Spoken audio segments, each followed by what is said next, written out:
생각과 행동을 바꾸면 몸과 운명이 바뀐다. 안녕하세요. 책 읽는 여우입니다. 오늘 소개해드릴 책은 전홍준 박사의 보디 리셋입니다. 이 책은 전에 나온 생명 리셋에서 미처 또는 충분히 다루지 못한 부분들을 집중 소개한 일종의 보강 후속편입니다. 기존 생명 리셋이 각종 질병에 대한 정보와 해독 및 면역 실천법들을 백과사전식으로 제공했다면 보디 리셋은 암, 대사증후군, 만성통증 등과 같은 특정 주제에 대해 심도 있게 다루고 이를 성공한 사람들의 스토리도 함께 다루고 있습니다. 그러다 보니 에세이 형식으로 써서 쉽고 간결하게 읽히는데요. 영상에서는 암의 4가지 특성과 4가지 치유법에 대해 다루었습니다. 이 과정에서 음식, 운동, 호흡, 마음 치유에 대한 일상생활에서 실천할 수 있는 치유법들이 자세히 소개되는데요. 생각과 행동을 자연의 섭리에 맞게 선택하면 손상되고 변절된 유전자가 복원되어 체세포가 새롭게 재생되고 몸이 리셋된다. 따라서 병은 사라지고 건강, 풍요, 행복이 찾아온다 라는 이 책의 핵심 주제와 더불어 앞선 4가지 치유법의 다양한 실천법들을 좀 더 쉽게 우리 몸에 적용해보고 여러 스토리를 들으며 이를 실천할 용기도 함께 얻게 됩니다. 영상이 긴 만큼 챕터 정보나 고정 댓글의 타임라인 정보를 활용해 주시면 좋겠죠? 그럼 보디 리셋 함께 들어보실까요?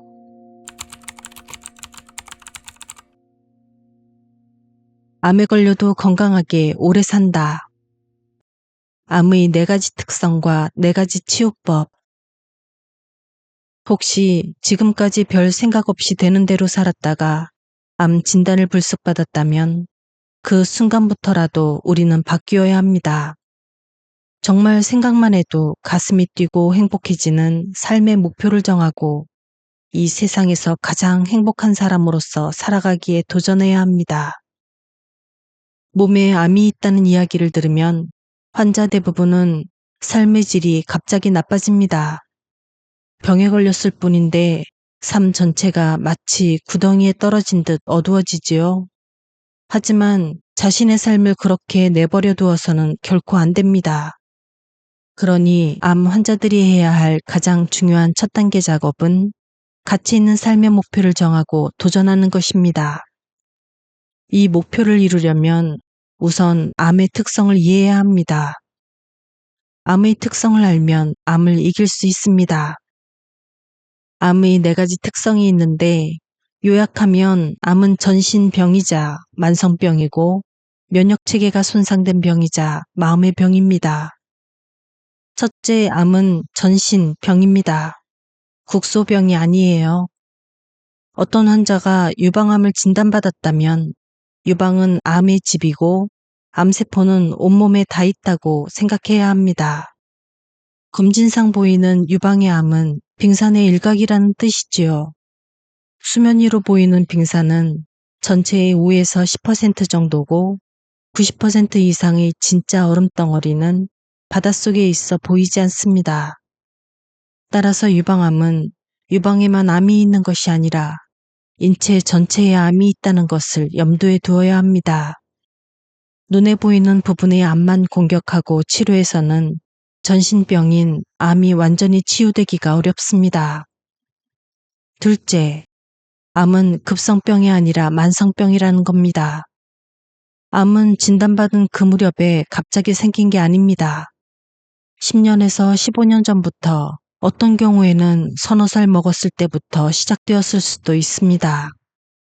우리가 좋지 않은 사고방식과 생활방식, 나쁜 습관을 지니고 있거나 불편한 환경에서 오래 지내면서 유전자가 서서히 변질되어 암이 생긴 것입니다.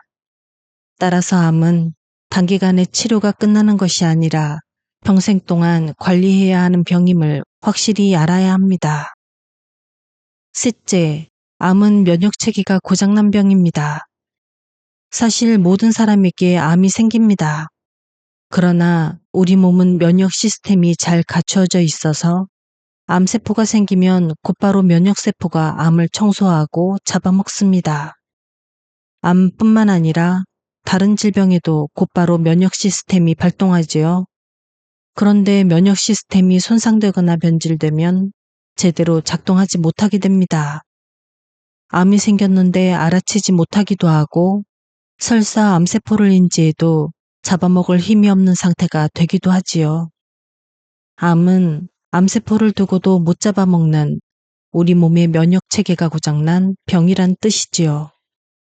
따라서 암을 공격하는 치료보다 면역을 증강시키는 요법이 더 중요합니다. 적군을 공격하기에 앞서 아군의 힘을 키워야 하는 것과 같은 이치입니다. 넷째, 암의 아주 중요한 특성으로 암은 마음의 병입니다. 우리가 살면서 겪는 갈등과 두려움, 분노, 절망감 같은 감정이 마음속에 쌓이면 유전자를 변질시킵니다. 우리 유전자 염기 코드는 문자처럼 구성되어 있는데 나한테 어떤 생각과 감정이 있는가, 내가 뭘 믿는가에 따라 그대로 반영되어 유전자의 기능이 발현되지요.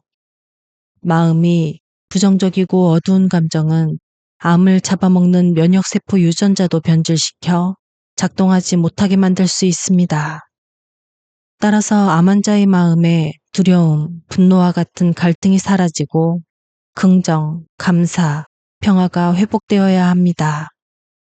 암에는 이러한 4가지 특성이 있으니 암이 발견된 어느 부분만 치료하기보다는 온몸의 면역을 회복하고 마음을 평화롭고 안정되게 하는 몸, 마음 치유를 함께 해야 합니다. 그래야 드러난 부분의 암뿐만 아니라 온몸의 암도 사라지게 할 수 있습니다.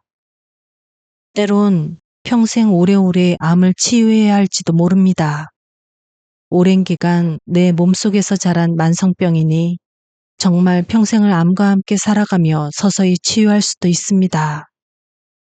또 암세포가 몸속에 그대로 있지만 더는 건강한 세포를 공격하지 않게 되는 암 휴면기 상태가 될 수도 있습니다. 우리는 암의 이 4가지 특성을 기억하고 더는 암이 생겨나지 않는 삶의 방식을 유지해야 합니다. 오래 살면서도 건강 시스템의 유지가 삶의 기본이 되게끔 하는 것이죠. 혹시 어떤 분이 암 진단을 받았다면 우선 두려워하지 말고 병원 치료를 잘 받으시되 위에서 말씀드린 암의 4가지 특성을 이해하고 목표를 잘 정하는 것이 무엇보다 중요합니다. 암의 4가지 치유법은 우리 삶의 기본을 회복시키는 치유법입니다. 사람이 생명을 유지하는 데 가장 필수적인 요건들, 즉 숨쉬고 음식 먹고 운동하고 마음 쓰는 것, 이 4가지 건강 시스템을 태초의 자연 질서로 회복시키는 것을 말합니다. 첫째, 암을 치유하려면 숨을 잘 쉬어야 합니다. 숨은 들숨과 날숨으로 나뉘는데 우선 내쉴 때는 우리 체내에 있는 이산화탄소를 힘껏 내보내고 들이쉬는 숨은 산소가 충분히 들어올 수 있도록 깊게 호흡하는 것입니다. 둘째, 좋은 음식을 먹는 것입니다. 내 입이 좋아하는 음식이 아니라 내 몸이 세포가 원하는 음식이 좋은 음식입니다. 되도록 자연에서 생산된 자연식물식을 드세요. 그리고 우리 체내에 축적된 노폐물이나 독성물질을 잘 배출하십시오. 커피 관장이나 간 청소는 체내에 쌓인 온갖 오염물질을 배출하는 효과적인 방법입니다. 셋째, 즐겁게 운동하는 것입니다. 날마다 햇볕을 쬐며 흙을 밟고 맨발 걷기를 하거나 즐겁게 야외에서 놀면 좋습니다. 밤에 충분하게 잠을 푹 자는 것도 건강에 좋은 활동입니다. 넷째, 마음을 잘 쓰는 것입니다. 암이나 병에 대한 두려움이라든가 슬픔, 분노, 절망 같은 부정적인 생각을 내보내세요. 대신 나는 반드시 낫는다. 더 적극적으로는 다 나음을 입었다. 같은 담대한 믿음으로 행복한 삶의 목표를 향해 나아가는 것입니다. 이제 암의 정체가 도대체 무엇인지 자세히 살펴봅시다. 많은 사람이 암 진단을 받게 되면 대부분 충격에 빠집니다. 곧 두려움이 생기고 절망에 빠지기 일쑤입니다. 사실 암의 특성과 치유법을 정확하게 알아서 실천한다면 그렇게 두려워할 필요가 없는 병인데도 말이지요. 암 진단을 받으면 왜 그렇게 두렵고 절망스러운 감정이 들까요?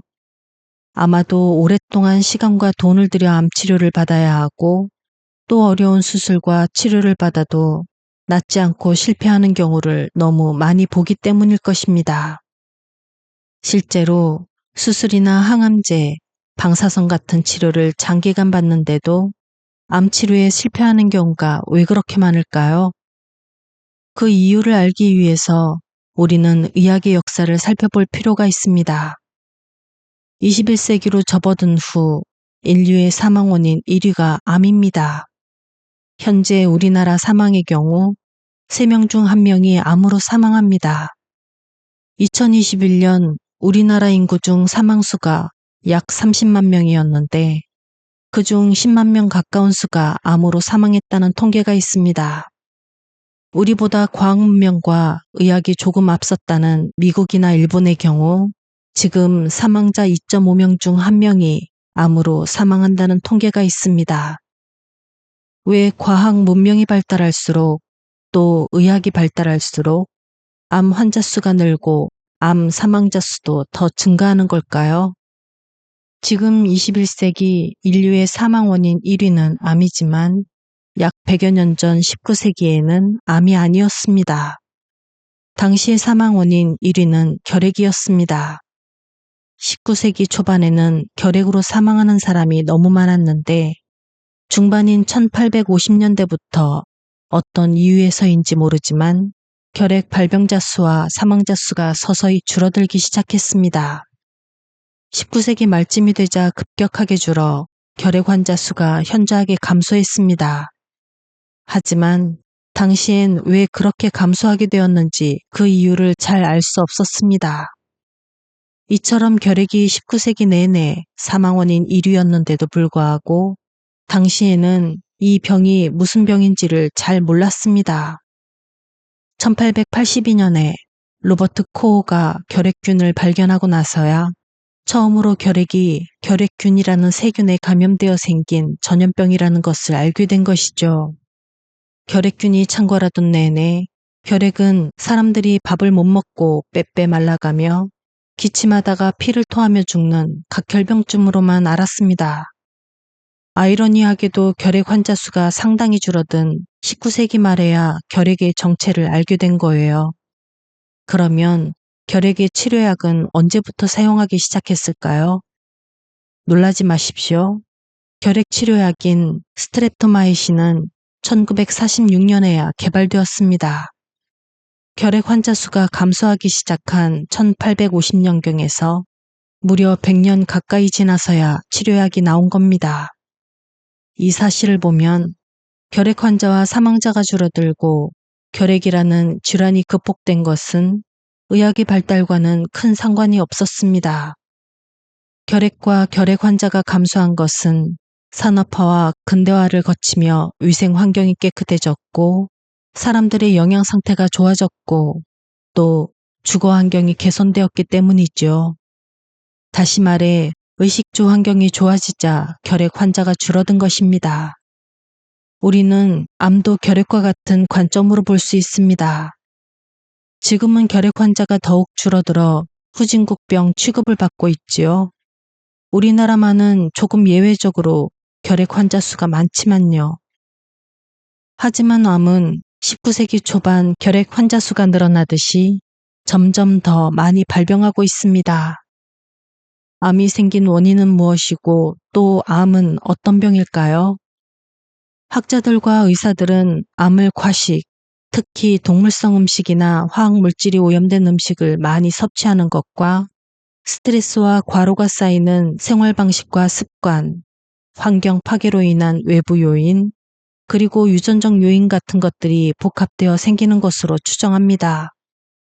하지만 아직까지 암이라는 병이 정확하게 무슨 병인지를 잘 모릅니다. 앞으로 어느 시기에 접어들면 마치 결핵 환자 수가 줄어들듯이 암 환자 수가 줄어들 때가 올 것으로 보입니다. 현재 추정하기로는 21세기 후반 정도가 되면 암 환자가 줄어들고 암 대신 가장 무서운 병으로 치매가 오리라 예측하고 있습니다.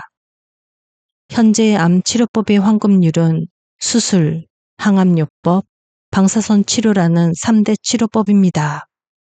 어떤 환자라도 암에 걸리면 수술, 항암요법, 방사선 치료를 권유받고 치료에 들어갑니다. 이 3대 치료가 현재 지구상에서 가장 강력한 영향력을 행사하고 있습니다. 이 3대 치료법은 눈에 보이는 암을 제거하고 공격하는 방법입니다. 하지만 사람들이 여전히 암을 두려워하고 암에 걸렸다는 사실만으로 절망에 빠지는 것은 이 3대 치료가 만족할 만한 결과를 가져다 주지 못하기 때문일 겁니다. 이런 치료가 암의 실체를 정확하게 알고 치료하는 방법이 아니어서겠죠. 결핵약이 개발되기 전인 19세기, 그러니까 결핵이 무슨 병인지조차 몰랐을 때는 온갖 치료법이 난무했습니다. 결핵 환자의 피를 거머리가 빨게 하는 치료도 있었고, 몸에서 나쁜 피를 제거한다며 엄청나게 많은 피를 뽑아내는 사혈요법을 하기도 했고, 동물들의 뼈를 고아서 먹이는 등의 치료도 했습니다. 치료받다가 오히려 더 빨리 환자가 사망하는 일도 많았을 겁니다. 지금 우리 시대 암의 3대 요법도 훗날 그런 식의 치료로 평가되지 않을까 하는 생각이 들기도 합니다. 저는 의과대학 교수로 재직할 때 외과도 가르쳤지만 의학의 역사도 가르쳤습니다. 의학의 역사를 조금 더 공부하려고 1991년에서 92년에 미국 위스콘신 대학교 의학사연구소의 연구교수로 지낸 적이 있습니다. 그때 위스콘신에서 멀지 않은 미네소타주 로체스터에 메이오 클리닉이라는 세계에서 제일 가는 병원으로 알려진 병원이 있는데 저는 그곳 의학사 박물관에 가서 공부하기도 했습니다. 메이오 클리닉은 외과의학의 메카로 불립니다. 1860년경 메이오 1세가 그곳에 병원을 세웠고 그 후 외과가 비약적으로 발전했습니다. 지금도 우리가 수술실에서 쓰는 수술도구인 리처드슨, 디버, 믹스터 같은 기기들의 이름은 당시 메이오 클리닉에서 일했던 외과 의사들의 이름을 딴 것입니다. 그때 외과 의사들은 도구를 직접 개발하고 만들어서 사용했는데 그들이 썼던 수술도구와 수술 방법을 요즘 의사들의 눈으로 보면 도무지 말이 안 되는 터무니없고 엉터리 같은 것들이 많습니다. 하지만 그 당시에는 가장 진보적이고 진실한 치료법이었죠. 오늘 우리에게 가장 선진적이며 진실처럼 보이는 암의 3대 치료법은 수술, 항암요법, 방사선 치료죠.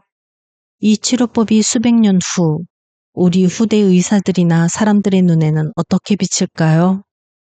어쩌면 그들은 우리 선조들이 암을 칼로 잘라내고 항암제라는 독약을 뿌리고 방사선 불로 태우는 방법을 썼다며 도무지 말도 안 되는 치료법이라고 비웃게 될지도 모릅니다.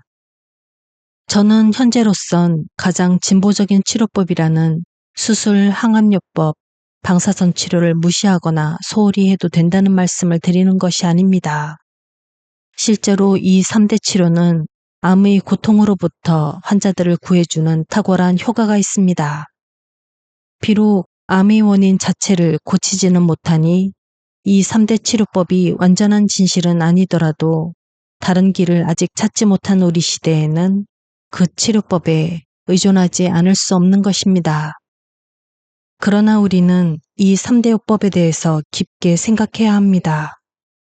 암을 진단받으면 무조건 이 3대 요법에만 매달려 그 치료만 맹신하는 환자들이 많고 의사들도 환자들에게 암 치료의 유일한 방법이 이 3대 요법이라며 권유하기도 합니다.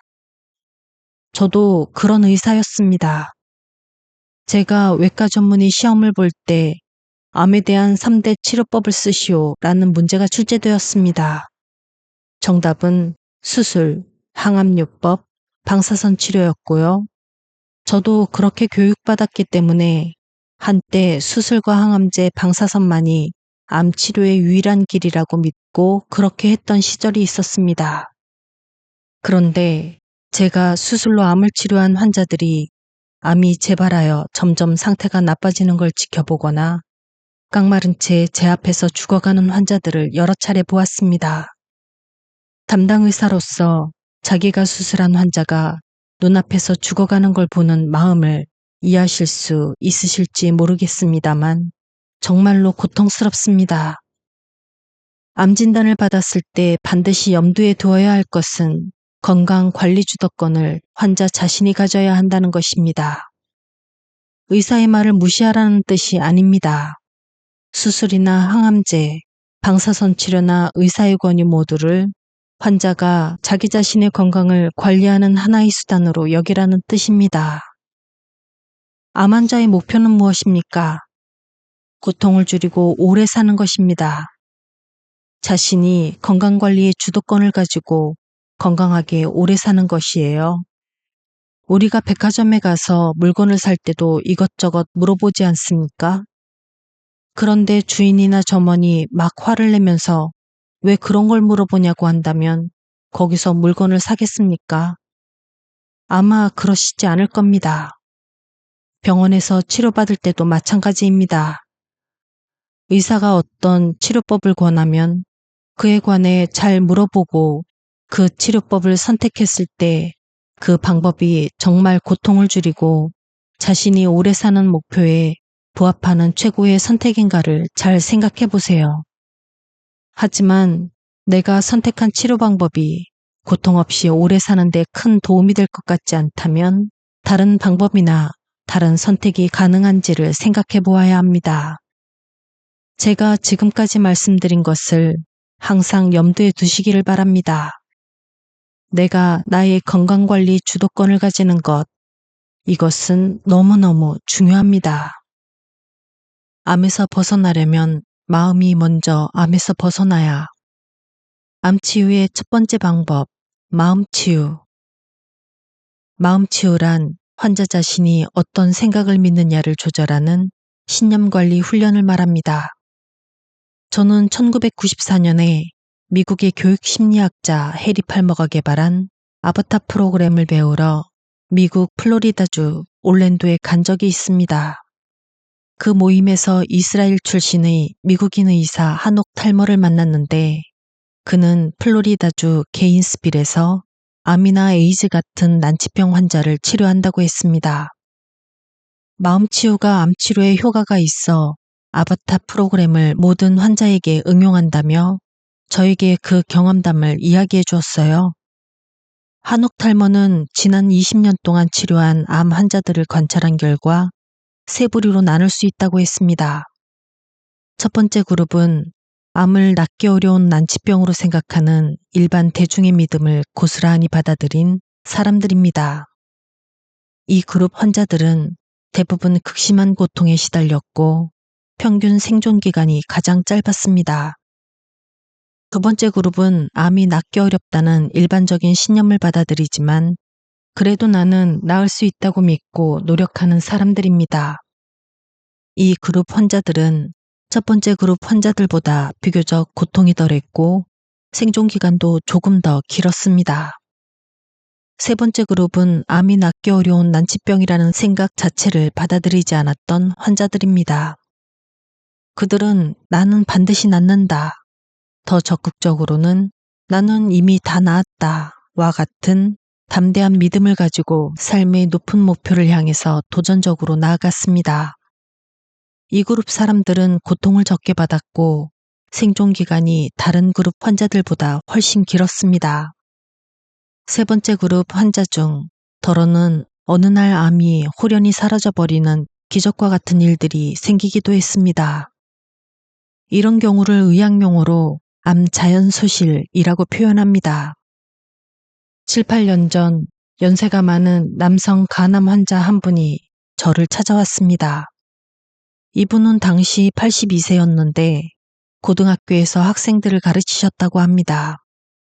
C형 간염에 걸렸는데 이후 간암으로 진행되었고 어느 대학병원에서 치료를 받았지만 이젠 어떤 치료도 의미가 없으니 호스피스를 알아보라고 이야기를 들었다고 했습니다.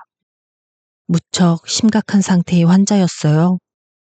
저는 암 치유를 위한 4가지 방법 중 운동법, 호흡법, 음식 치유법 등을 알려드렸고 특별히 마음 치유를 위해 아바타 프로그램 중 마음으로 믿고 입으로 시인하는 훈련법을 배우도록 인도해드렸습니다. 이 할아버지 환자는 그 후 아무 소식이 없다가 2년 만에 우리 병원에 다시 찾아오셨어요. 그런데 아주 건강해진 듯 했죠. 그분께 잘 지내셨는지 묻자 자신이 그동안 암 치유를 위해 어떻게 해왔는지 이야기해 주었습니다. 이분은 나는 다 나아서 감사합니다. 완전케 되어서 감사합니다. 라고 말로 선언하기를 하루에 15시간씩이나 했다고 합니다. 잠자는 시간 빼곤 온종일 한 거죠. 입으로 말하고 마음으로 믿었다고 했습니다. 물론 음식, 호흡, 운동 치유법도 병행했다고 하고요. 이제 살 날이 얼마 남지 않았으니 호스피스를 알아보라는 말을 들었던 분인데 2년이 지났는데도 상태가 악화하거나 돌아가시기는커녕 더욱 건강해진 겁니다. 저는 이분의 암이 어떤 상태인지 궁금했습니다. 사라졌는지 혹은 작아졌는지 호기심이 나서 초음파 검사를 해보았어요. 그랬더니 암은 그대로 있었습니다. 그러니까 암세포를 가진 상태인데도 오래 살게 된 겁니다. 이런 경우를 의학용어로 암 면역 평형 상태라고 하고 이렇게 잠들어 있는 암세포를 암 휴면세포라고 부릅니다. 그러니까 암과 건강한 세포가 평화스럽게 공존한다고 할까요? 이 할아버지 환자처럼 곧 죽을 수밖에 없었던 환자가 어떤 의학적 원리로 이처럼 암을 가지고도 오래 살게 되었을까요? 그 이유와 원리는 후성 유전학에서 밝혀졌습니다. 이분께서 다 나아서 감사합니다. 온전케 되어서 감사합니다. 라고 말하며 마음으로 믿으니 암 유발 유전자 스위치가 꺼지고 암 억제 유전자 스위치가 다시 켜진 겁니다. 아프리카 코끼리 중에는 상아가 나지 않는 코끼리가 많다고 합니다. 상아를 채취하기 위해 밀렵꾼들이 코끼리 사냥을 많이 하는데 이들에게 희생당한 동무들을 본 코끼리들이 하는 생각 때문에 상아가 나지 않는 거라고 합니다. 코끼리들은 무척 영리해서 상아가 없는 코끼리는 밀렵꾼들의 표적이 되지 않는다는 걸 알게 되었겠죠. 코끼리는 죽음을 피하려고 나는 상아가 없으면 좋겠다. 상아가 없어야 총에 맞아 죽지 않는다. 라는 생각을 하게 되었고 나에겐 상아가 없다는 믿음을 키운 것이죠. 상아가 없다는 그 믿음이 상아를 재생시키는 유전자 스위치를 꺼버린 겁니다. 이것을 코끼리의 슬픈 유전자라고 하는데 이런 것들이 의학적으로 모두 밝혀졌습니다. 15년 전쯤에 아일랜드 수녀님 한 분이 유방암 때문에 저를 찾아왔어요. 이분에게 주먹만한 크기의 유방암이 생겼는데 수술받고 싶지 않아 방법을 찾던 중 어찌 저를 알고 온 것이죠.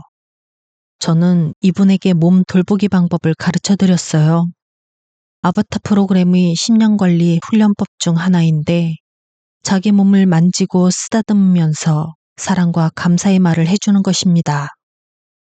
수녀님은 날마다 유방의 암을 만지며 사랑합니다, 감사합니다 라고 말했고 이와 함께 햇볕을 쬐면서 맨발 걷기도 하고 자연식물식으로 생채식을 하면서 소식하는 음식 치유법도 실천하고 늘 깊은 호흡을 하기 위해 숨도 의식적으로 쉬었습니다.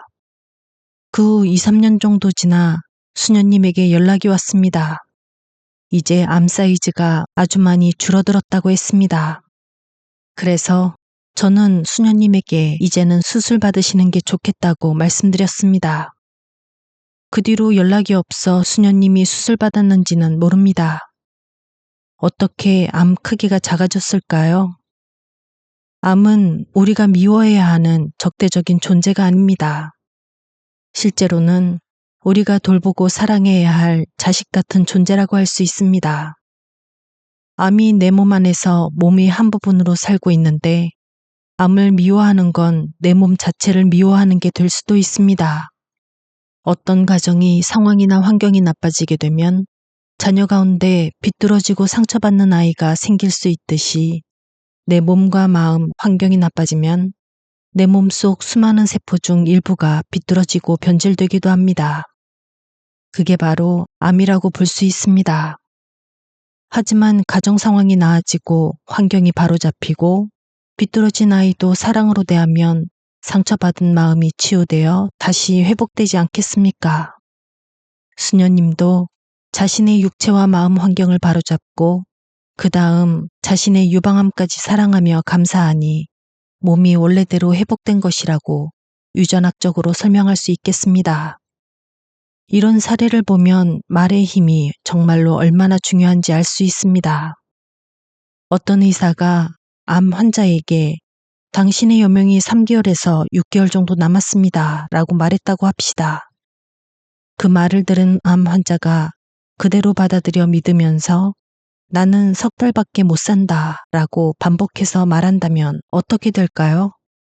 아마 분명히 그렇게 될 겁니다. 그 의사는 암 환자의 여명에 관한 통계 수치 같은 걸 보고 이야기했을 겁니다. 그런데 어떤 통계라도 반드시 예외가 있는 법이지 않습니까? 일기예보만 보더라도 맞지 않는 경우가 자주 있습니다. 일기예보도 통계를 기초로 내린 것이기 때문입니다. 그러니 어떤 암 환자라도 자기 몸 상태가 현재 어떻든 의사가 뭐라고 말을 했든 이렇게 생각하셔야 합니다. 나는 무조건 다 나아서 완전하다. 나는 건강하게 장수한다. 위 사례에서 보았던 할아버지 환자처럼 이렇게 계속 선언한다면 암을 몸에 지니고도 오래 살 수 있다고 봅니다. 성경 잠언에 이런 구절이 있습니다. 죽고 사는 것이 혀의 끝에 달렸나니 혀를 쓰기 좋아하는 자는 혀의 열매를 먹으리라. 아바타 프로그램 훈련법에도 있습니다. 살고 죽는 것은 입으로 무엇을 말하느냐에 달려 있다. 성경 요한복음에 있는 이 구절을 읽고는 깜짝 놀랐습니다. 태초에 말씀이 계시니라. 말씀은 곧 하나님이시니라. 말이 곧 현실을 창조하는 창조주라는 뜻이지 않습니까? 불교 경전에도 같은 뜻의 말이 있습니다. 신구의 삼업, 몸과 입과 생각으로 업을 짓는다. 입으로 무엇을 말하느냐, 어떤 뜻을 마음에 품고 있느냐, 그리고 어떻게 행동하느냐에 따라 달라진다는 말입니다. 그러니 어떤 암 환자라도 나는 다 나아서 완전하다. 건강하게 오래 장수한다. 라고 입으로 말하고 그 뜻을 마음에 품고 이미 다 나은 사람처럼 행복한 목표를 향해서 도전적으로 실천할 때 그 할아버지 환자나 수녀님과 같은 열매를 맺게 되지 않을까 생각합니다. 저는 우리 병원에 오시는 모든 환자에게 메모지에 이런 글귀를 써서 화장실 거울, 핸드폰, 화장대, 침대, 싱크대, 냉장고, 컴퓨터, 자동차 운전대 등 온갖 곳에 붙여놓고 틈만 나면 계속해서 입으로 그것을 읽게 합니다. 나는 다 나아서 완전하다. 나는 건강하게 장수한다. 나는 세상에서 제일 행복하다. 입으로 계속 선언하고 마음으로 믿는 훈련을 하는 것입니다. 여러분도 한번 소리내어 읽어보십시오. 나는 다 나아서 완전하다. 나는 건강하게 장수한다. 나는 세상에서 제일 행복하다. 오늘 소개한 환자들 외에도 수많은 환자가 이 말과 신념의 힘으로 암이 있어도 오래 살아가는 것을 저는 늘 보고 있습니다. 햇볕과 땅과 가까울수록 건강해진다. 암 치유의 두 번째 방법, 운동 치유. 암의 4가지 치유법 중 운동 치유에 관해 말씀드리겠습니다. 이 방법은 암을 고치고 예방하는 데 가장 효과 있는 치유법이라고 할 수 있어요. 내 몸이 햇볕과 땅과 직접 접촉하면서 재미있고 즐겁게 시간을 보내며 치유하는 방법이지요. 따뜻한 햇볕을 쬐면 기분이 좋아지지 않습니까? 그럴 때 우리 몸에서 세로토닌이나 멜라토닌 같은 행복 호르몬이 나오기 때문이지요. 그뿐만이 아닙니다. 햇볕을 쬐면 우리 몸의 혈관이 이완되어 혈액순환이 좋아져요. 체온이 오르고 비타민 D 같은 필수 영양소가 만들어집니다. 가장 기본적인 생명력이 몸으로 들어오는 거지요. 땅에 맨발이나 맨손이 닿을 때도 좋은 일이 일어납니다. 암을 만들어내는 근본 원인이기도 하고 우리 몸에 나쁜 영향을 미치는 활성산소나 정전기가 맨발이나 맨손이 땅에 닿는 순간 몸속에서 빠져나갑니다. 그 대신 땅으로부터 자유전자가 우리 몸으로 들어옵니다. 이 자유전자는 우리 몸 에너지 대사의 핵심 소스인 ATP, 즉 아데노신 3인산을 만들어내는 데 필요한 재료입니다. 그러니 우리가 햇볕을 받고 땅과 어울리는 것은 마치 생명발전소에 우리 몸의 코드를 꽂는 것과 같습니다. 콩이나 도토리를 창고나 벽장 깊숙이 처박아 두었다고 생각해 보십시오. 어떻게 될까요? 아마 얼마 지나지 않아 곰팡이가 피고 썩어버릴 겁니다. 하지만 꺼내서 땅에 심어 햇볕을 받게 하고 신선한 공기와 접촉하면 싹이 트고 줄기와 잎을 내고 꽃이 피고 열매를 맺게 됩니다. 사람 생명도 이와 똑같습니다. 우리 몸은 햇볕과 땅과 가깝게 지낼수록 생명력이 강해집니다. 그러니 어떻게 햇볕과 땅과 어울리면서 재미있는 시간을 보낼까 하며 자신에게 맞는 방법을 궁리해 보세요. 맛집을 찾아다니며 맛있는 음식을 먹을 궁리를 하는 것보다 우리 몸에는 더 좋을 겁니다. 최근에 이와 관련해서 아주 놀라운 환자 한 분을 만났습니다. 필리핀에 거주하는 한국인 선교사로 직장암 진단을 받은 분이었습니다. 이분은 53세로 체중이 22kg이나 빠지고 배변 곤란을 겪고 있었습니다. 직장암 진단은 필리핀에서 받았지만 수술은 우리나라에 돌아와 고향인 대구에서 받고 싶어 했습니다. 이분은 대구 지역에 있는 어느 대학병원에 자료를 보내 항문까지 절제하고 장루를 만들어내는 직장암 수술을 계획했답니다. 그런데 하필이면 그때 코로나에 걸려 비행기에 탑승할 수 없게 되었죠. 그 사이 이분이 저한테 전화했습니다. 필리핀에서 지내야 하는 동안 무슨 좋은 방법이 없는지 물었습니다. 저는 이분께 4가지 암 치유 방법을 가르쳐 드렸습니다. 마음을 치유하기 위해 이미 다 나았다고 믿기, 음식 치유로 흙에서 난 자연식물식을 주로 먹으며 항상 깊은 심호흡을 하기, 그리고 운동치유법 실천하기 등을 알려드렸죠. 햇볕을 자주 쬐면서 땅과 접촉하는 방법이었습니다. 이 환자분은 필리핀에서 출국 날짜를 기다리는 동안 제가 말한 대로 했답니다. 채소와 과일 같은 음식을 주로 먹고 커피 관장으로 장 청소를 했습니다. 시간을 내어 맨발로 흙을 밟으며 걸어보고 햇볕을 쬐었습니다. 이때 이분은 나는 이미 다 나았다 라고 기뻐하며 자신을 다 나은 사람으로 상상하며 걸었답니다. 3개월 후 코로나에서 벗어나 우리나라로 들어온 이분은 예약해둔 대구의 대학병원에 갔습니다. 수술 준비를 하면서 의사들이 이분의 대장 내시경을 했는데 도무지 암을 못 찾는 거예요. 암이 없다는 겁니다. 필리핀에서 CT 촬영을 했을 땐 분명히 암이 있었거든요. 이분은 혹시 오진일까 싶어 국립암센터에 가서 재진을 받았는데 그곳에서도 암을 찾지 못했습니다. 암이 있었던 흔적만 발견했다고 합니다. 놀라운 일이 그분께 일어난 겁니다. 이분처럼 암이 사라진 것을 암의 자동소실이라고 표현합니다. 우리가 기르는 집돼지를 산에다 풀어놓아 햇볕을 맘껏 쬐고 흙에서 뒹굴며 야생 생활을 하게 하면 집돼지가 멧돼지처럼 된다고 합니다. 어떻게 그런 일이 일어날 수 있을까요? 사실 집돼지와 멧돼지의 유전자는 같습니다. 사는 방식과 환경이 달라지니 생김새와 건강 상태 등이 마치 다른 동물처럼 달라진 것이지요.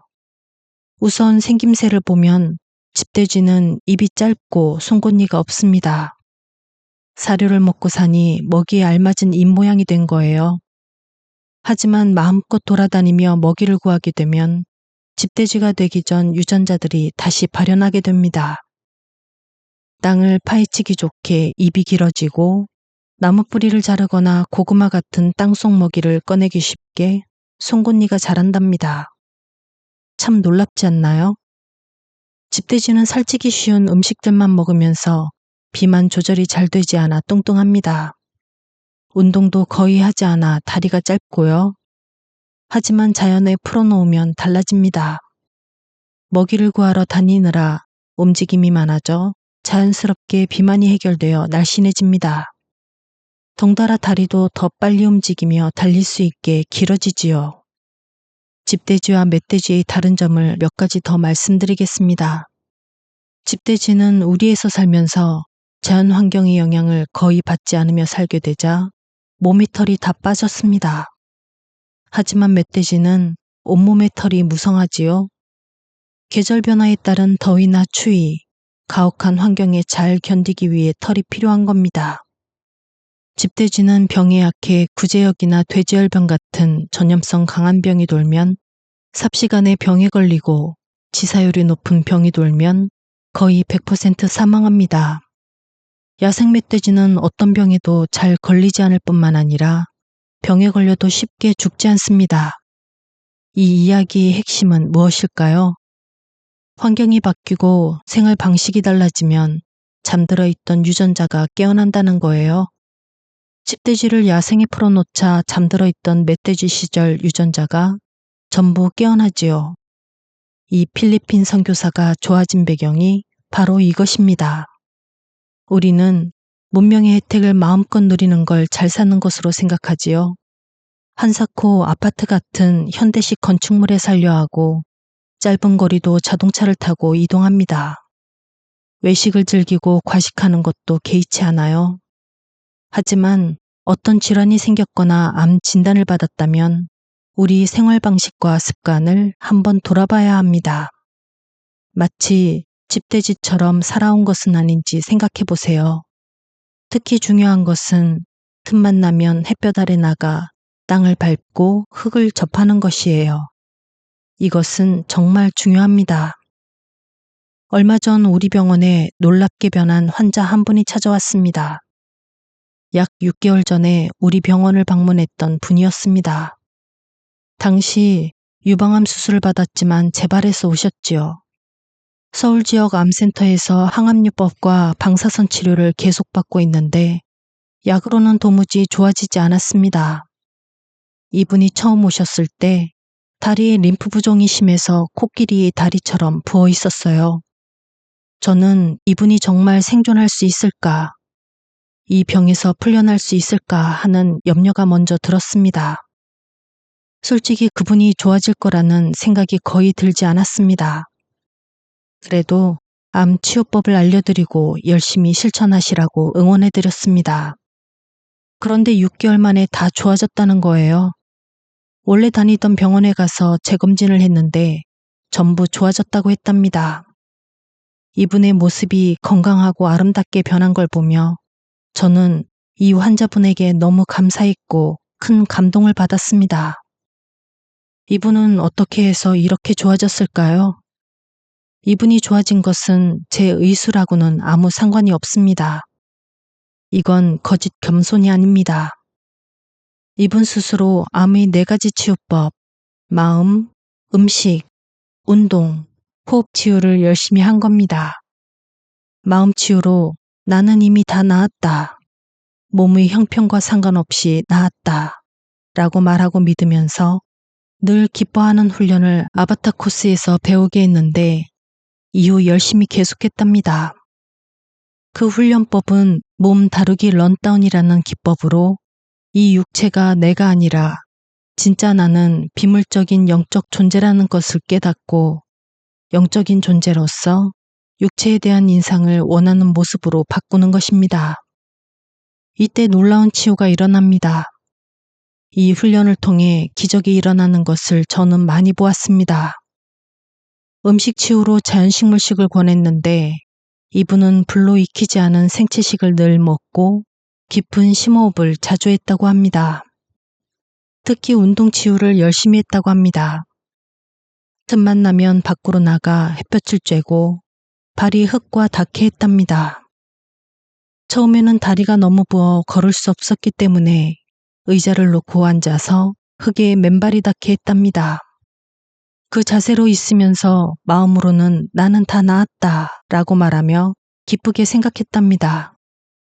그러다 서서히 걸을 수 있게 되었고 틈나는 대로 잔디밭이나 땅에 누워 하늘을 쳐다보면서 노래도 계속 불렀다고 합니다. 머릿속으로는 이런 상상을 끊임없이 했다고 합니다. 병원에 갔더니 의사 선생님이 다 나았다고 선언해서 자기가 너무 기뻐하는 모습을 상상한 거죠. 앞에서 말한 몸 다루기 런다운 훈련을 온종일 쉬지 않고 계속한 겁니다. 앞의 선교사나 이 유방암 환자처럼 이렇게 극적으로 변하며 좋아지는 환자들을 보면서 저 역시 놀랍니다. 암에 대한 4가지 치유법이 얼마나 놀라운 치유 효과가 있고 생명력이 있는지 다시 한번 느끼지요. 잠자기 전에 몸 돌보기를 하는 것도 큰 도움이 됩니다. 목욕탕 욕조에 따뜻한 물을 채운 다음 몸을 담그고 자기 몸을 마치 애완동물처럼 여기면서 사랑해, 감사해 하고 말해줍니다. 현재 암을 앓는 이 육체를 싫어하거나 저항하는 것이 아니라 있는 그대로 사랑하고 감사하는 거지요. 욕조에서 나와서는 몸에 물기를 닦고 코코넛 오일로 온몸을 마사지해 주면서 또 한 번 사랑해, 감사해를 반복합니다. 우리 몸에 생긴 암세포는 내 아이와 같아요. 사랑의 대상이지 미워하거나 공격해야 할 대상이 아닙니다. 가정 환경이 안 좋아지면 아이들이 비뚤어지거나 잘못되기도 하지 않습니까? 암세포도 똑같습니다. 우리 몸에 건강한 세포만 있는 게 아니라 가끔 비뚤어지고 난폭해진 세포가 있는데 그게 암세포입니다. 아이를 바로잡기 위해 벌을 주고 혼내기보다는 환경을 바꾸고 사랑으로 보살피는 것이 우선이듯이 우리 몸과 마음이 환경을 좋게 만들면서 내 몸에 암이 있든 말든 자신을 사랑하고 감사한다고 말할 때 놀랍고 극적인 일이 언제든 누구에게나 일어납니다.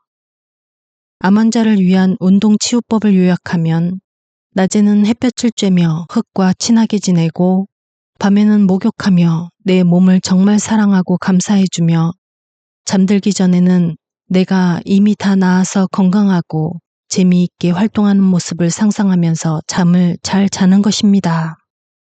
이것이 암 환자가 할 수 있는 일상적인 운동이자 활동 치유의 핵심입니다. 과식 말고 자연 식물식, 쌓아두지 말고 청소, 암 치유의 3번째 방법, 음식 치유. 암을 고치고 예방하는데 제일 좋은 음식을 한마디로 말씀드리면 자신이 살고 있는 풍토의 뿌리를 내리고 햇볕을 받으며 자란 자연의 식물을 먹는 것입니다. 채식이 좋으니 동물성 음식을 전혀 드시지 말라는 이야기가 아니에요. 가능하면 자연에서 난 식물 중심으로 식사하는 게 좋고 될 수 있는 한 인공적인 가공을 적게 하여 천연 상태가 잘 보존된 음식을 먹는 거라고 말씀드리는 겁니다. 오늘날 우리 주변의 서너 사람 중 한 명은 아마 고혈압과 당뇨, 비만과 같은 질환이 있을 거예요. 조문 가서 보면 또 서너 사람 중 한 분이 암으로 세상을 떠납니다. 100여 년 전과 비교할 때 이런 질환을 앓는 분들이 왜 이토록 폭발적으로 늘어났을까요? 단순하게 보면 당시와 비교해 오늘날 우리 현대인들이 화학물질로 오염된 음식이나 동물성 음식을 지나치게 과식하기 때문일 겁니다. 과식이 왜 그렇게 나쁠까요? 우리가 먹은 음식물은 세포 내 미토콘드리아에서 에너지로 바뀝니다. 미토콘드리아는 영양물질을 불태워 에너지로 만들어내는 발전소로 장작을 태워 뜨거운 열을 내는 아궁이 같은 역할을 합니다. 이 미토콘드리아 아궁이에 장작을 적당히 넣고 불을 피워 완전히 연소하도록 하면 좋은데 욕심을 부려 장작을 잔뜩 넣으면 산소가 부족해 불이 잘 붙지 않고 새까만 연기만 많이 나고 결국 완전히 타지 못한 조각들이 남기도 합니다. 과식은 이처럼 장작을 아궁이에 욕심껏 집어넣은 상태와 비슷해요. 완전 연소되지 않고 불완전 연소되면서 새까만 연기가 나오는데 우리 몸에 병을 만들어내는 활성산소 같은 것입니다. 그러니 될 수 있으면 음식을 조금 적게, 그렇다고 아주 적게 먹으라는 말이 아니고 적당하게 먹어서 완전 연소시키는 것이 매우 중요합니다. 암 환자에게 가장 좋은 음식은 자연 식물식임을 입증하는 과학적 연구 성과들이 많이 있습니다. 우리나라 국립암센터의 김수열 박사 연구팀이 발표한 연구 결과인데요. 암세포 대사에 관한 새로운 성과로 인정되어 김수열 박사의 성을 따서 김효과라고 불리게 되었습니다. 이 연구팀은 모든 암세포가 정상세포와는 달리 대사 과정에서 지방산을 사용하는 것을 실험으로 입증해냈어요. 우리 몸엔 건강한 세포도 있고 암세포도 있는데 건강한 세포는 주로 포도당을 사용해 세포 내 미토콘드리아에서 에너지인 ATP를 만들어내고 암세포는 포도당이 아닌 지방산을 재료로 사용한다는 겁니다. 그러니까 지방이 많이 축적될수록 암이 더 좋아한다는 거죠. 암세포는 혈관이나 조직 내에 있는 지방산을 미토콘드리아에서 불태워 ATP 에너지를 만들어내는 것을 처음으로 정확하게 밝혀냈습니다. 김수열 박사팀은 이 지방산이 ATP로 전환되는 것을 막는 약제를 지금 개발 중입니다. 일종의 항암제라고 할 수 있어요. 지방산 사용을 막으면 ATP가 급격하게 떨어져 암세포가 굶어 죽게 되는 거죠. 이러한 독성이 없는 항암제가 빨리 개발되면 좋겠습니다.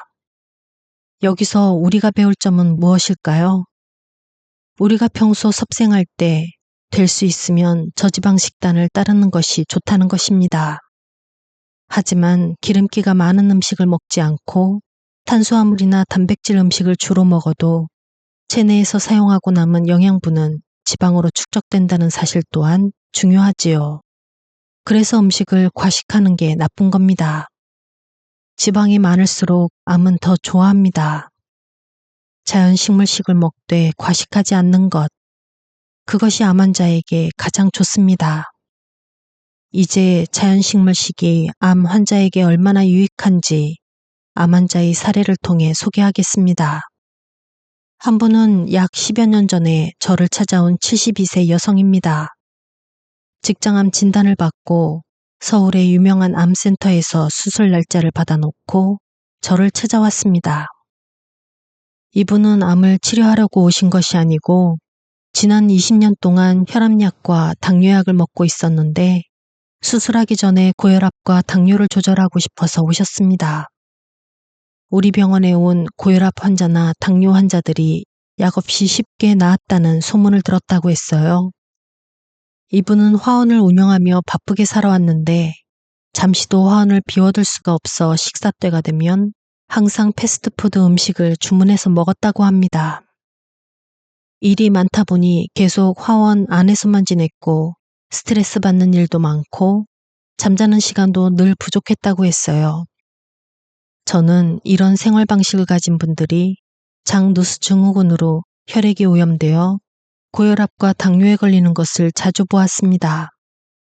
또 고혈압이나 당뇨가 오래 지속되면 뇌경색이나 심근경색, 암이 잘 발생하는 것도 이미 잘 알려진 사실이죠. 이 환자분도 이 같은 경우였어요. 저는 이분에게 약 2주 정도 생채식을 하고 그 다음 또 2주 정도는 절식요법을 하시라고 권했습니다. 이분은 제가 권한 생채식을 열심히 하면서 마음 치유와 운동 치유도 병행했습니다. 화원 밖으로 나가 햇볕을 쬐고 운동도 매일 했어요. 불과 한 달도 지나지 않아 이분이 20년 동안이나 먹어왔던 혈압과 당뇨약이 필요 없게 되었다고 해요. 다 깨끗하게 좋아진 겁니다. 이분은 이 치유법에 너무 매료되어 암 수술을 좀 뒤로 미뤘습니다. 6개월 정도 이 치유법을 먼저 실천하고 수술받겠다고 결심한 거지요. 이 환자분도 6개월 동안 더는 적극적으로 할 수 없을 만큼 열심히 실천했답니다. 암이 퍼지진 않았지만 앞에서 언급한 직장암 환자였던 선교사처럼 사라지지는 않았습니다. 저는 환자분께 이제 수술하기를 권했습니다. 이분은 원래 예약했던 병원에 가서 직장암 수술을 받았습니다. 암은 더 진행되지 않았고 오히려 위축되었다고 했답니다. 그래서 수술 후 항암제 같은 걸 맞을 필요가 없게 됐습니다. 수술 후에도 암을 이기는 4가지 치유법을 실천했다고 해요. 특히 아바타 프로그램의 몸다루기 런다운 기법을 매일 실천하며 마음이 병에서 벗어난 것이 큰 효과가 되었을 겁니다. 수술받은 때로부터 7년쯤 지난 후 이분 나이가 80이 다 되어서 우리 병원에 찾아오셨습니다. 떡을 한 상자 가져오셨는데 자기가 암으로부터 완전히 해방되었다며 자축 떡 파티를 하자고 오신 거예요. 그분은 저를 보고 눈물을 글썽거리면서 감사하다고 했습니다. 7년 전 자신이 입원해 있던 병실에 다른 암 환자들도 7, 8명이 있었는데 같이 지내며 친해져 퇴원한 후에도 카톡방을 만들어 서로 교류해 왔다고 합니다. 이제는 다른 분들이 다 세상을 떠났고 자신만 살아있다고 했습니다. 암이 사라지고 줄어들고 재발 없이 오래 살고 어떻게 이런 일이 일어날까요? 암 환자들은 대부분의 암을 수술하고 항암제 치료를 마치면 그것으로 이제 암에서 해방되었다고 생각합니다. 하지만 그것은 암 치료만 끝난 거예요. 암뿐만 아니라 암을 지닌 몸과 마음, 즉 한 사람 전체를 치유해야 완전한 치유와 완전한 해방에 이르는 거지요. 그래서 제가 암의 4가지 치유, 즉 마음 치유, 운동 치유, 음식 치유, 호흡 치유를 계속 강조하는 겁니다. 우리가 2시간짜리 어떤 영화에 관해 이야기한다고 생각해 보세요. 보통은 시작부터 끝까지 보고 나서야 영화가 어떻다고 감상을 이야기하거나 평가하지 않습니까? 그런데 어떤 사람이 영화를 중간만 보고 그나마도 5분이나 10분 정도 보고서는 이 영화가 어떻다고 말한다면 제대로 된 이야기를 하기 어려울 겁니다. 고혈압이나 당뇨, 암 같은 진단을 받는 것은 영화의 중간 장면과 비슷합니다. 환자의 진짜 병이 무엇인가는 영화의 첫 장면부터 주의 깊게 봐야 할 수 있습니다. 지금까지 살아온 과거의 생활 환경과 방식, 특히 사고방식이 어땠는지 알아야 하니까요. 그래야 고혈압이든 당뇨든 암이든 이분 인생과 인간 전체를 치유할 수 있으니 질환들도 깨끗하게 치료되는 거지요. 같은 병실에 입원했던 환자 중 이분만 살고 다른 분들이 세상을 빨리 떠난 이유는 아마 그분들이 영화의 중간 장면만 치료받았기 때문일 겁니다. 몸과 마음, 환경 등 인간 전체를 치유하지 못했을 겁니다. 이제 먹는 것 말고 배출하는 것도 살펴볼까요? 생채식이나 자연식물식으로 좋은 식단을 갖추고 섭생하는 것도 중요하지만 체내에 쌓인 노폐물과 독성을 배출하고 해독하는 것 역시 이에 못지않게 중요합니다. 반드시 해야 하고요. 우리 몸이 산소를 받아들여 사용하고 나면 이산화탄소가 부산물로 나오는데 반드시 몸 밖으로 내보내야 합니다. 우리 마음에 긍정적인 생각을 받아들이면 이제 부정적인 생각은 내보내야 합니다. 낮에 자연 속에서 재미있게 활동했다면 밤에는 깊이 잠들어야 합니다. 음식을 먹었다면 소화된 후 나오는 노폐물과 독성물질은 배출해야 합니다. 좋은 음식을 먹어도 우리 몸속에는 배출해야 할 노폐물과 독성이 늘 쌓이게 됩니다. 저는 이런 물질을 배출하기 위해 규칙적으로 커피 관장을 하게 하고 간 청소도 권합니다. 또 모발 검사로 순, 납, 알루미늄, 바륨 같은 중금속이 체내에 있다면 그런 물질을 해독하는 해독요법도 하시게 하지요. 7, 8년 전에 50대 여성 환자분이 저를 찾아왔습니다. 이분은 경기도에서 공무원으로 일했는데 암 수술을 4차례나 받았답니다. 갑상선암으로 수술받았는데 얼마 후 유방암이 나타나 유방암 수술을 받았고 그 다음엔 자궁암으로 그 뒤로 췌장에서 암이 발견되어 수술받은 겁니다. 항암제 치료를 받는 중이었는데 이제는 도저히 견딜 수가 없어 찾아왔다고 했어요.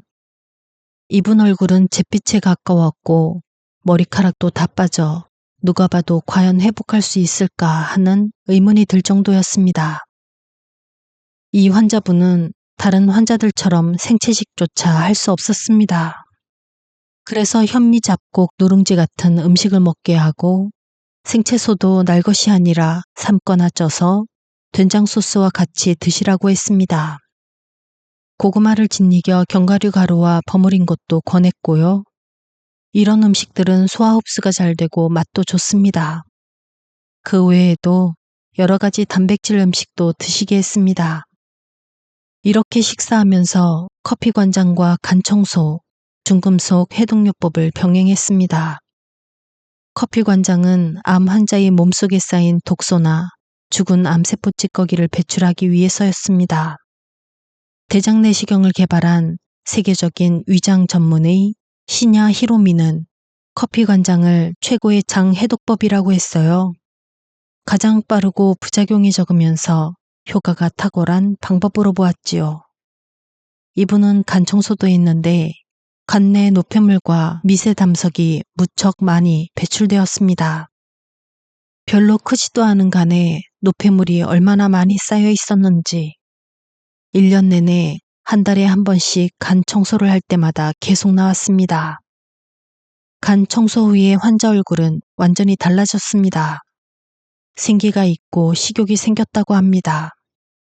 이분의 병력을 잠깐 살펴보면 이와 같은 음식 섭취와 간 청소가 왜 치유 효과가 있었는지 알게 됩니다. 이분은 4가지 암이 오기 전에 혈압약을 오랫동안 먹었고 담석 수술을 받았고 우울증과 불면증 약도 오래 먹었습니다. 이 고혈압이나 담석, 우울증, 불면증 등은 생활 방식과 습관이 좋지 않아 생긴 일종의 경고등이었습니다. 장 누수 증후군이 생겨 피가 오염되었으니 근본적으로 그걸 해결하라는 신호였다는 말이지요.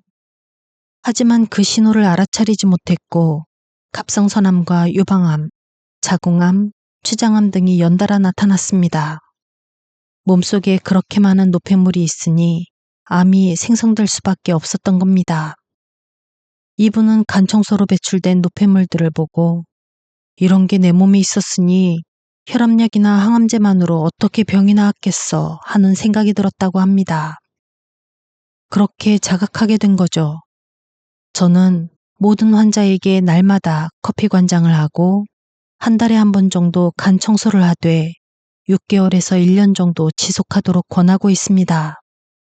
거순요법으로 잘 알려진 독일계 미국 의사 막스 거순도 암 환자는 하루에 커피 관장을 서너 번 정도 하라고 권합니다.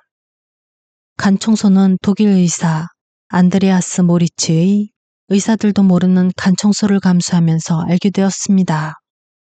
저는 처음에 그의 이야기에 동의하지 못했습니다. 제가 외과 전문의 시험을 볼 때 낸 논문이 담석의 재수술에 대한 임상적 고찰이어서 제 나름 담석에 관해 잘 알고 있었다고 생각했기에 이 책에서 모든 사람의 간 안에 미세한 담석이 많다는 부분은 동의하기 어려웠습니다. 그러던 차에 아들과 며느리가 5, 6년 동안의 유학을 마치고 돌아왔어요. 저는 시험 삼아 그 책에 쓰여 있는 대로 아들과 며느리에게 간 청소를 해보게 했는데 간 내 담석이 많이 배출된 것을 보고 너무 놀랐습니다. 그 결과를 보고 그때부터 우리 병원에 오는 모든 환자에게 간 청소를 하게 했습니다. 간 청소를 하면 정말 한 사람도 예외 없이 많은 노폐물과 간 내 미세 담석이 나옵니다.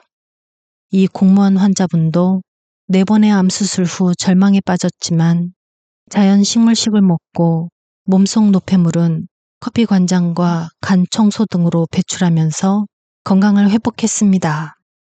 지금은 완전히 좋아져 건강하게 잘 지내고 있습니다.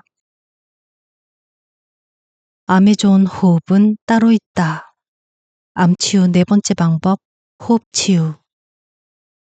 암의 4가지 치유법 중 하나인 호흡을 살펴봅시다. 어떻게 숨을 쉬어야 암의 치유와 예방에 도움이 될까요? 한마디로 깊은 심호흡입니다. 암의 원인이 세포 내 산소 부족과 관련이 있다는 건 이미 밝혀졌습니다. 20세기에도 암의 원인이 세포 내 산소 부족과 관련이 있음을 밝혀낸 공로로 노벨 의학상이 2번이나 주어졌고 21세기 들어서도 2019년에 암세포의 산소 이용에 관련된 유전자를 발견한 공로로 미국 하버드대 윌리엄 케얼린 교수, 미국 존스 홉킨스대 그레그 세만자 교수, 그리고 영국 옥스퍼드대 피터 레클리프 교수 3분이 노벨 생리의학상을 받았습니다. 그 연구의 핵심은 암세포에 산소가 부족하면 어떤 치료를 해도 잘 되지 않고 항암제를 쓸 때도 저항이 많다는 것과 세포에 산소가 부족하면 암덩어리가 부쩍부쩍 커지는데 그와 관련된 유전자를 발견한 것입니다. 그 후 어떻게 하면 온몸의 세포에 산소를 많이 공급할 것인가가 암의 치유와 예방에 중요한 문제로 제기되었습니다. 하지만 여전히 이에 관해서는 대체로 관심이 부족한 것 같습니다. 세포에 산소를 많이 공급하려면 어떻게 해야 할까요? 우선 산소를 많이 흡입해야겠죠. 숨을 깊이 쉬어 폐 전체에 산소를 가득 채우고 피 속 적혈구가 혈관을 타고 그 산소를 운반해서 세포에 잘 전달하게 하면 됩니다. 이를테면 폐는 산소 저장 창고일 테고 적혈구는 택배 운송 트럭에 해당할 겁니다. 우선 창고의 산소가 충분히 저장돼 있어야 하고 운송 트럭인 적혈구가 산소를 싣고 시원하게 뚫린 도로를 달리듯이 피 순환이 좋아야 합니다. 마지막 배송지인 세포에까지 산소를 전달하려면 실핏줄, 즉 모세혈관을 잘 통과해야 해요. 이처럼 산소가 잘 전달되어 세포 내 산소가 충분할 때 암도 생기지 않고 암에 걸렸더라도 잘 치유된다는 이야기입니다.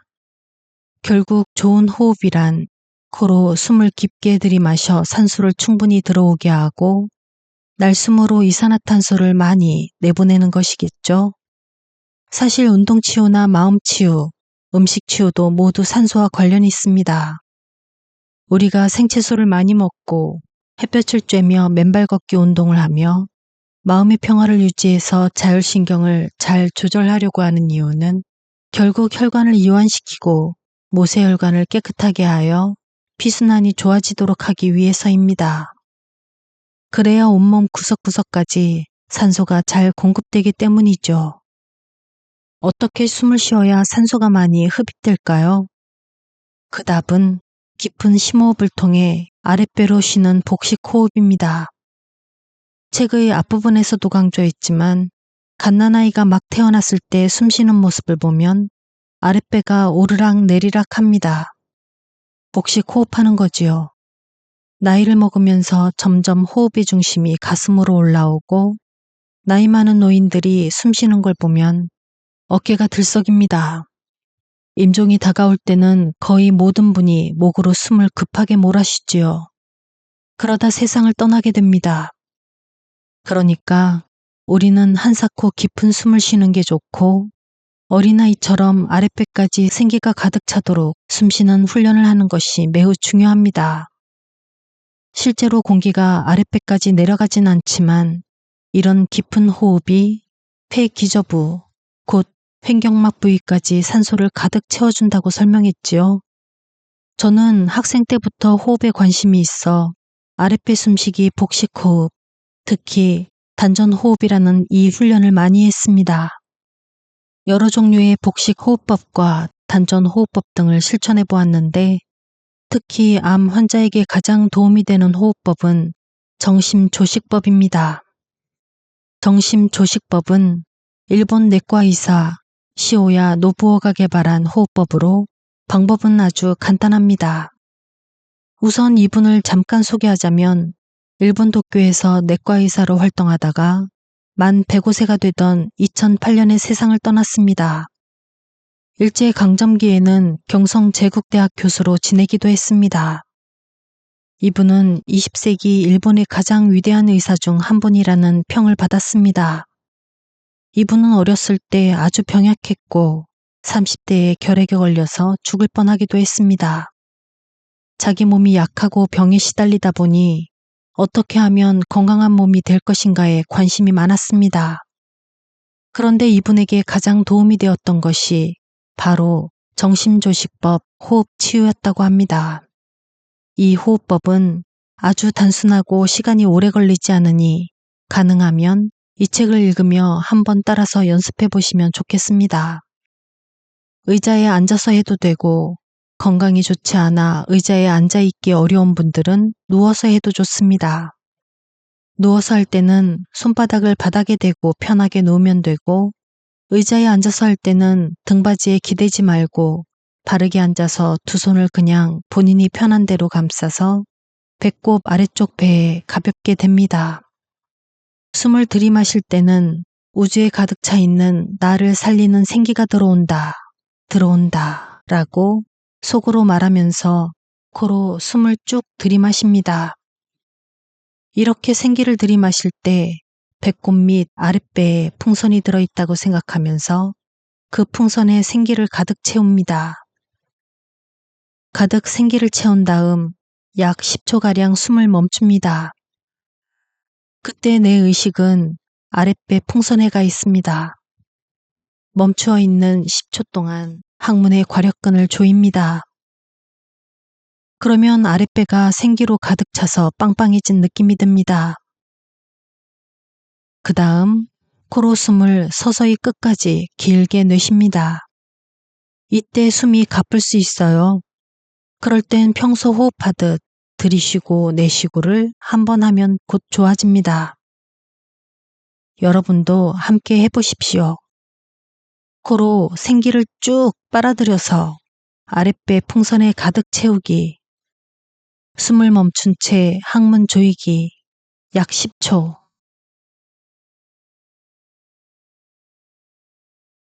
숨을 천천히 코로 길게 내쉬기. 이때 숨이 가쁘면 평소 호흡하듯 들이쉬고 내쉬기. 한 번 더 하실까요? 코로 생기를 쭉 빨아들여서 아랫배 풍선에 가득 채우기. 10초가량 멈춰서 항문 조이기.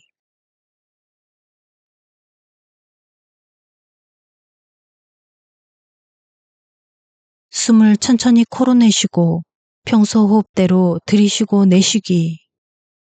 이 호흡을 보통 20에서 30회 정도 반복하시면 됩니다. 생기 호흡을 할 때는 내 의식이 항상 아랫배에 집중되는데 그때 내가 원하는 일이 이미 다 이루어졌다고 믿고 이루어져 있는 모습을 상상하며 속갯말을 해도 좋습니다. 환자라면 병원에 갔더니 의사가 나에게 완치되었다고 해서 너무나 기뻐하는 모습을 상상하는 것도 좋습니다. 호흡과 상상을 연결하여 호흡해 보세요. 숨을 들이마실 때 생기가 들어온다. 그래서 아랫배에 가득 차 있다. 항문을 조이고 10초가량 멈출 때 나는 완치되어 최고로 건강하다. 숨을 내쉴 때 내 몸속 노폐물이 다 배출돼 내 전신이 깨끗하게 치유되었다. 그 다음 평소대로 숨을 들이마셨다 내쉽니다. 이와 같은 깊은 호흡과 상상법을 20에서 30회 정도 반복하면 좋습니다. 그러고 나서 이제 깊은 호흡은 멈추고 아랫배에 의식을 집중하면서 평소대로 호흡합니다. 그렇게 숨 쉬면서 마음속으로 말합니다. 이 세상 만민은 모두 다 건강하고 행복하다. 이런 말을 하는 것은 나한테 좋은 효과를 가져옵니다.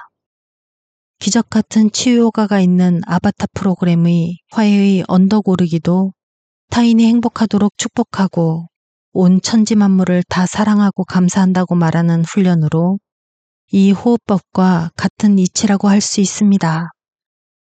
지금까지 생기호흡 방법과 치유 원리를 말씀드렸는데 정말 쉽고 단순하지 않습니까? 우리 몸의 세포에 더 많은 산소가 공급되도록 이와 같은 호흡법을 아침 저녁으로 2번 정도 하시길 권합니다. 한 번 하는데 보통 15분에서 20분 정도 걸립니다. 하루에 2번 하는 것이 부담스러우면 한 번 하셔도 좋습니다. 그래도 큰 효과가 있습니다. 혹시 이해가 잘 안 되거나 이 호흡법의 치유 원리와 실천법에 관해 더 자세히 알고 싶은 분은 시오야 노부의 자제력이라는 책을 보셔도 좋습니다. 우리말 번역서는 내 뜻대로 이루어지는 힘이라는 제목으로 출간되었습니다. 다른 호흡 치유 방법으로 피부 호흡이 있습니다.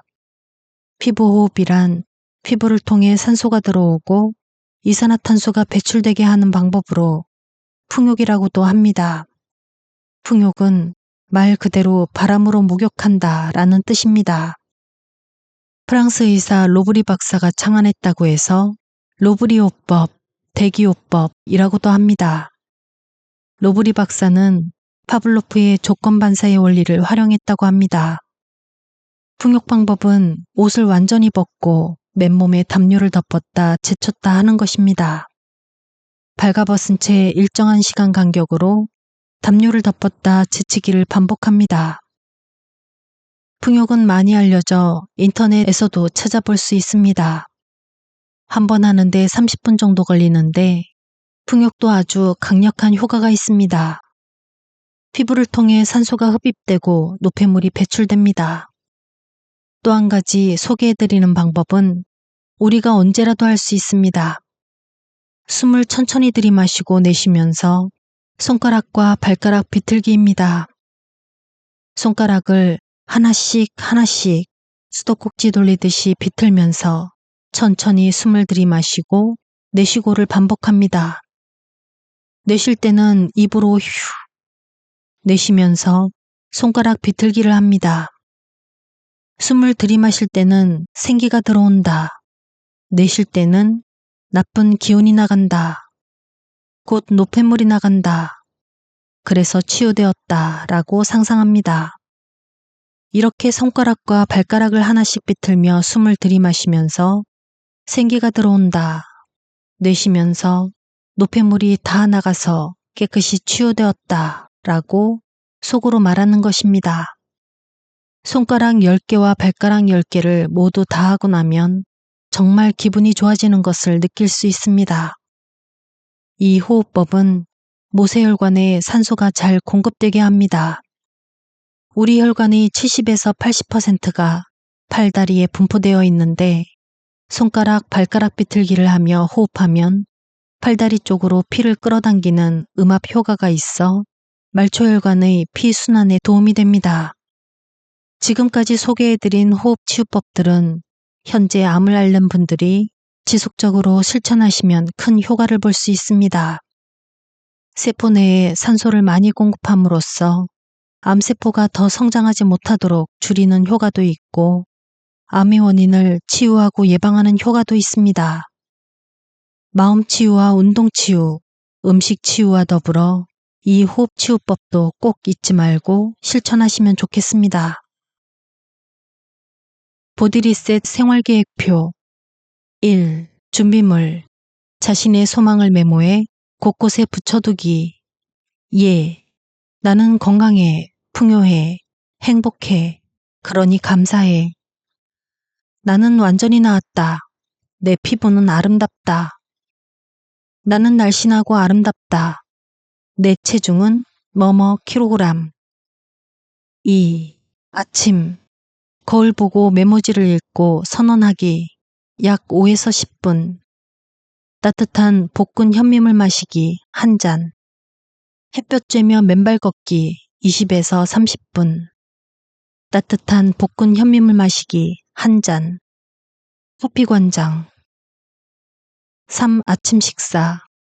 절식하는 경우 생채소즙만 마십니다. 생채소즙 또는 현미 생즙 마시기 1잔.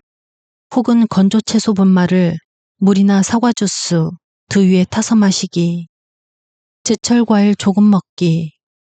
볶은 깨소금에 찍어 올리브 오일이나 코코넛 오일과 함께.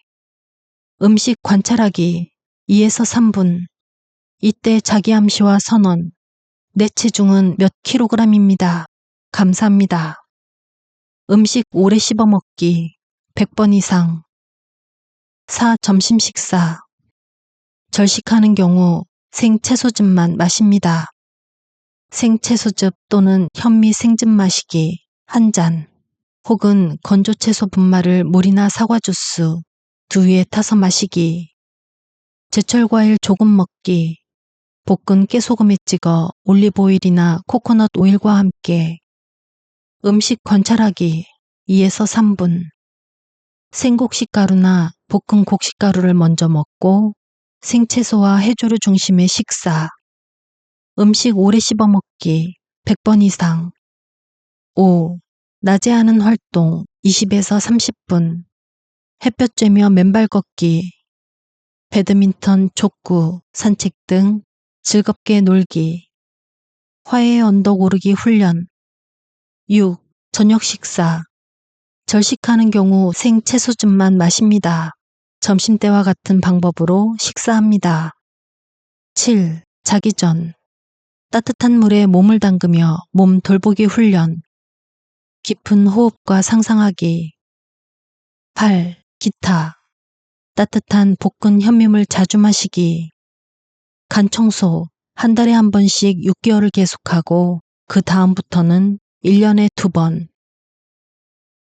이 보드리스의 생활계획표에 나와 있는 생채식이나 생채소즙 절식, 그리고 커피 관장, 간 청소법은 이 책의 저자 전홍중 박사의 또 다른 책인 생명 리셋을 다룬 피오염이 모든 병의 시작이라는 제 영상에서 굉장히 자세하게 다루었습니다. 2시간 가까이 되는 영상 중에서 거의 1시간가량을 해독과 면역 증강요법에 대해서 다루었는데요. 굉장히 다양한 방법들이 같이 소개되고 있습니다. 링크를 달아둘 테니 자세한 방법들은 그 영상이 40분 정도부터 들으시면 되고요. 좀 더 세부적으로 골라서 알고 싶다라고 하시는 분은 고정 댓글에 제가 그 요법들 하나하나에 대한 타임라인을 적어놨습니다. 그러니 그것을 참고하시면 도움이 되실 것 같네요. 그리고 그 영상에 없는 유일한 2가지, 화해의 언덕 오르기와 몸 돌보기 이 2가지만 지금부터 읽어드리도록 하겠습니다. 화해의 언덕 오르기. 산길, 숲속의 길 또는 계단을 오르면서 하는 것이 좋습니다. 한 걸음 한 걸음 의도적으로 걸으면서 아래의 방법대로 해나가기만 하면 아무 데서나 연습해도 됩니다. 이것은 당신의 삶 전반에 관하여 또는 어떤 특별한 상황이나 특정인에 관해서도 적용할 수 있습니다. 목적, 혼란과 괴로움을 스스로 풀기 위함. 기대 요가, 적의, 혼란, 좌절, 희생된 느낌이 사라지는 새 삶. 방법 1. 먼저 방향과 목표 지점을 정합니다. 2. 목표 지점을 향해 나가는 걸음걸음마다 자기가 두려움이나 노여움이 동기가 되어 한 행동, 가졌던 생각 또는 의도를 속삭입니다. 뭐든 말하기 싫은 또는 죄의식을 느끼는 행동, 자신을 합리화시키려는 신념이 있는 행동 또는 변명할 필요를 느끼는 행동 모두를 포함시킵니다. 또한 마땅히 했어야 했는데 하지 않았던 행동도 모두 포함시킵니다. 3. 목표 지점에서 시간의 길이에 대해 깊이 생각해 봅니다. 4.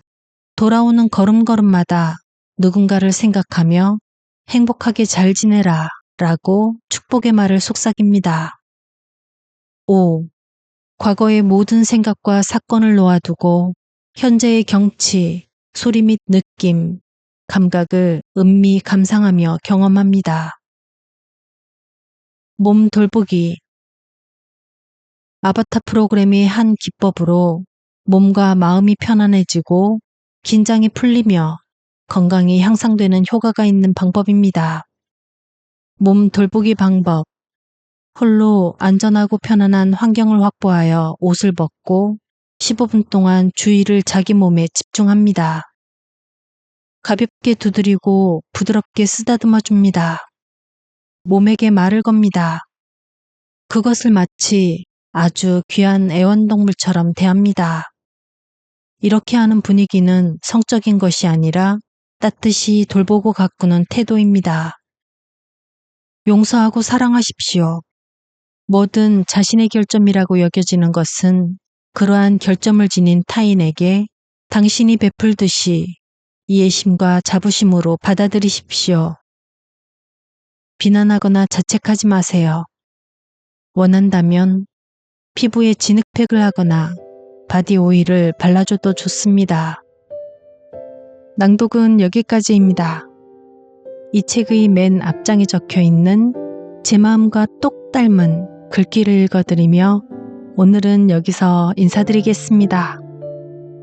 세렌디피티. 좋은 일들이 당신에게 계속해서 일어나기를. 건강과 행복이 우리의 일상이 되도록 이 책을 소중한 당신께 읽어드립니다.